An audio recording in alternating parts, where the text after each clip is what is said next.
Hello everyone, I'm Crow, but you can call me Crowley, and this is a video about why we have so many fictives from the same source. Now, first I want to apologise for the noise in the background. There is some rain going on and I know the lighting is awful.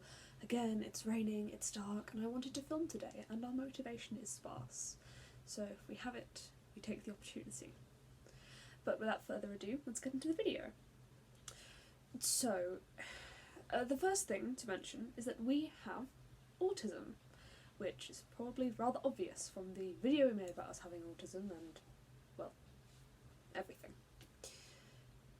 This means that we hyperfixate on topics very easily. We can get so obsessed with or entrenched in certain worlds, certain people, certain books, everything. And this can be anything from a video game, a book, as I said, a movie, anything. And generally, when the brain splits, as we do very often, the brain will latch onto the thing that the system needs right now. So let's take the Magnus Archives as an example, because it's pretty obvious that we have at least a few Magnus Archives fictives. We needed someone in our system that could be calm, that could be proper, and that could be professional. So, as we've been listening to the Magnus Archives, our brain flipped Elias, a man who was professional, calm, and could hold his own in a lot of situations. We needed an alter who could deal with our very long journeys to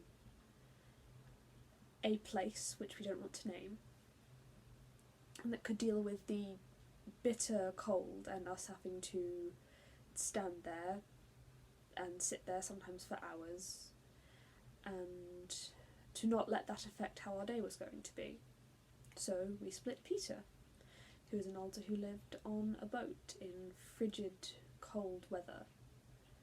We needed an alter who could fight for our system, an alter who could protect us. So we split Julia, who then fused with Julia from 1984. That's a whole thing. But anyhow, there's an example.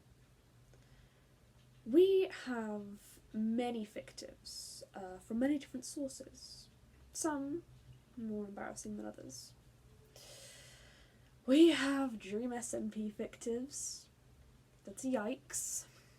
I want to make it clear that we do not support the creators of the Dream SMP. Oh, hello. Hello. Oh, no. That was our cat. Okay, he's just... Okay, hello. Do you want to come on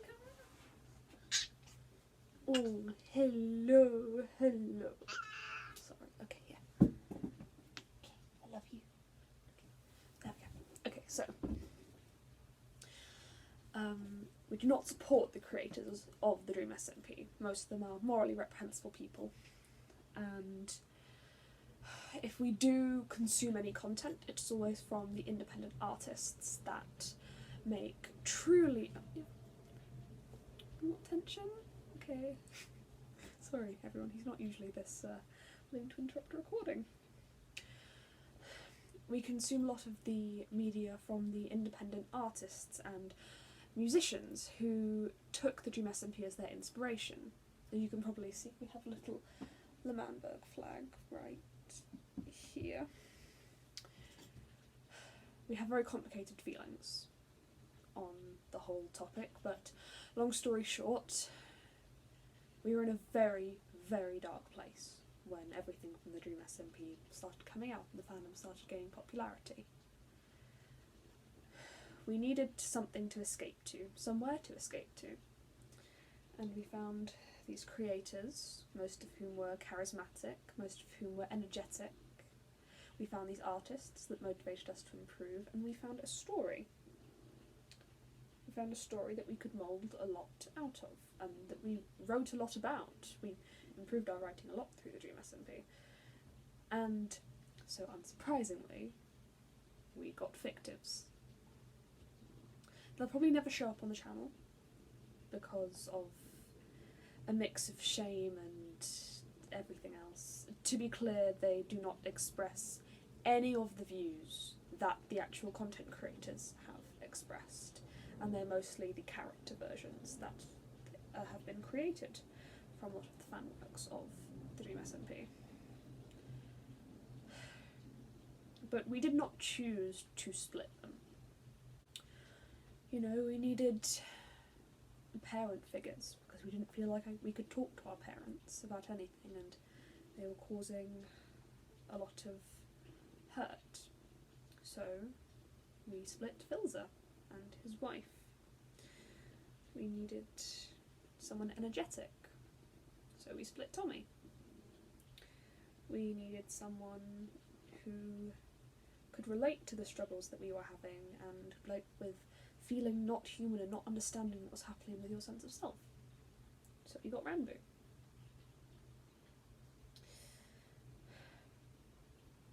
In terms of why people hyperfixate on certain topics or pieces of media, there's no real answer to that. Oftentimes, even if we are desperately like, oh no, not this, I don't want to hyperfixate on this, it happens anyway. It happens with me, with my source.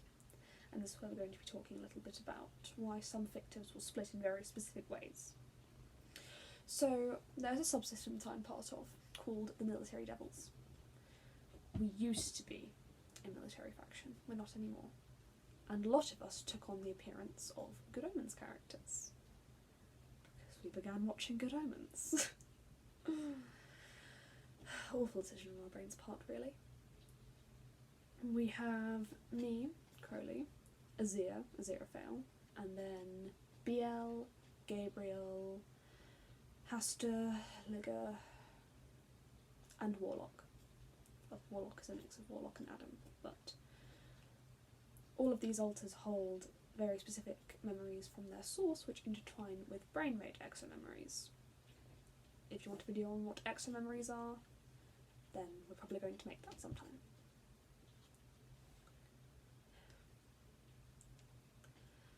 When I split, I realised that I kind of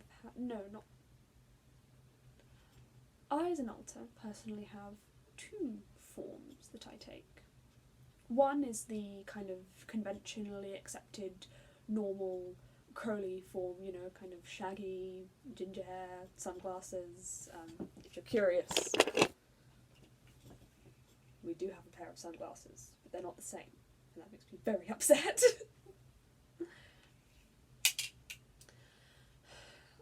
And, you know, just the regular fashion. That's when I'm in kind of calm mode, when I feel safe. Sometimes, however, when our system needs a protector, I go into the version of Crowley who was a nanny for Warlock. Now, why didn't my system split me like this?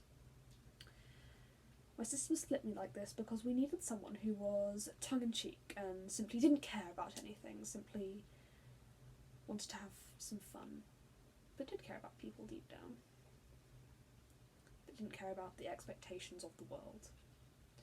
We also needed someone who was a caregiver to children, who made sure they were safe, who made sure nothing bad happened to them, who made sure that they were happy. We also needed an alter who could enforce rules, and an alter who could be strict, but wished the best for those that they cared for. I don't know why we split that as kind of one person with two different personas. We don't consider the two different versions of me to be alters, but that was kind of how the brain decided to split us. So that has been a look into what our system's experience of fictives have been and why we have so many from the same source, and a bit of explanation as to why they split like they do. I hope that you all enjoyed this one. If you have any questions, please ask them in the comments, and I hope everyone has a lovely day. Mwah.